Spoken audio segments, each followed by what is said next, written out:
So I just wanted to do a quick video just to show you how to install the PlayStation 5 SSD, because I've heard it's quite simple to do, but I wanted to actually film it myself and see, is it genuinely as easy as what it looks like online?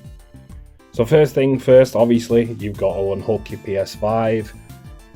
Probably best to leave it to stand for a little bit, make sure it's cooled down, and then you need to have the console facing away from you. So the PlayStation 5 logo should be facing to the floor, and this is the side that has the disc tray at the front there.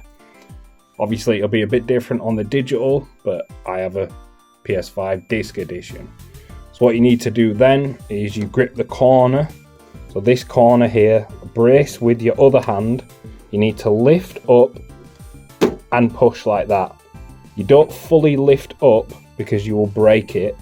You need to lift and then push to the right. And there you go. Your lid comes off, and there's a little bit of dust in there because, well, I mean, it builds up over time, doesn't it, of course? So I will deal with that later. So the next part you want to look at is this slot here. So let's turn this around and let's do a little bit of dusting while we're here. There we go. Yeah, we'll do that properly later, but we're here for that part there. So we need it's a Philips Zero head, I believe. Philips Zero head screw bit. So we need to, oh, I don't think I got the right one. Hold on. Let's try that again. That is very stiff. There we go, we've got it. So it's nice and secure, that's a good thing. So yeah, you just need to take that screw out, keep hold of that of course, because it's going to go back in. Take this plate bit off here, and then we need our SSD. So I have a Corsair 1TB SSD with the heatsink. It's important that it has the heatsink, otherwise it will not function properly. It may overheat, may end up damaging your PS5. This one, as you can see, says it's PlayStation 5 compatible, so everything should be good. So next part, we get the physical SSD. I must admit, I was expecting it to be a lot bigger than what it is, but this is it. It's just this. It really is that small. It's crazy to think about, isn't it? Because like this isn't much bigger than like the USB sticks from like maybe 10 years ago or something like that. So yeah, pretty cool. And it's got a terabyte of storage. It's got a good weight to it as well, so it feels quality. So what we should be doing here is it should be connecting in here. We're just gonna have a quick look now.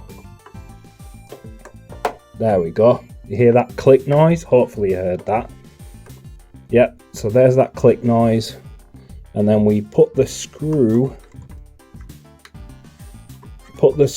back in, and then of course we're going to screw that back down.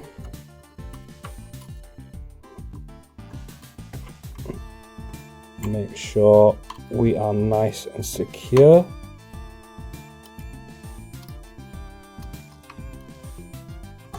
Okay, give me a second, guys. Okay, we are back. So I stupidly tried to put the wrong screw. There we go. Let's focus. Focus. It's really not having it, is it? There we go. This screw. I tried to put that screw into that little hole, and it did not fit. So I'm glad I didn't try and force it, because it turns out there is actually a screw right here. Let's tip the console a little bit. Can you see it? Right in the corner there. There is a screw that sits in there. You unscrew that and use that to secure the SSD.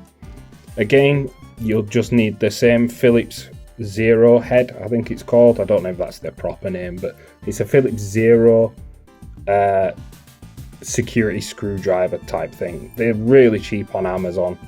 So yeah, that's all you need. And then of course you put the cover back. That is not the correct way. You put the cover back.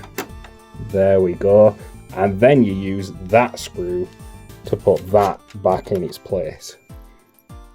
Because we are, or at least we weren't, paying full attention to the tutorial that we looked at online. But I wanted to do this from the point of view of just like anybody trying to install this. Not necessarily being a tech expert. I don't consider myself a tech expert. But I just wanted to see how difficult it actually is. Let me just make sure that is properly secure before we put that back. Yeah, that is nice and tight now. Not too tight though, because we don't want to end up cross-threading the screw and making it impossible to actually get back on the console. So I'm just going to do a little bit of dusting on that cover before we reinstall it. I wonder if a bit of dust just flew in front of the screen there. It was. I've had this console since, when did I buy it? Back in March. So I obviously try and keep the console clean on the outside, but I'd never opened it, taken the panels off or anything like that. So I knew there was going to be a bit of dust build up, but I've got to say, considering the time frame, I've never had any issues with excessive noise or anything like that, which is something that the PS4 really struggled with. It got so loud, and you would have to open up the console physically, and it was really difficult to do it because you essentially had to void your warranty to open the console. Whereas at least with the PS5, you can see here, like I can disconnect the entire fan, completely clean that out if I need to, but I'm relatively happy with how it's looking now. So we're going to get the cover back on. So we have little hooks there, you see, and we are essentially going to, we should be able to, there you go, click back on, and that's it, all done and dusted. So final part, get the console hooked back up, and hopefully we should have an extra terabyte of storage. So I have installed it and there wasn't any issues at all. It only took a few minutes for it to reformat so it was compatible. As you can see, I've put a few games and other bits and pieces on there, and that only took around about 100 seconds or so to transfer that across. So it's very quick to transfer as well, and yeah, very easy to do. So I'm happy that I did it.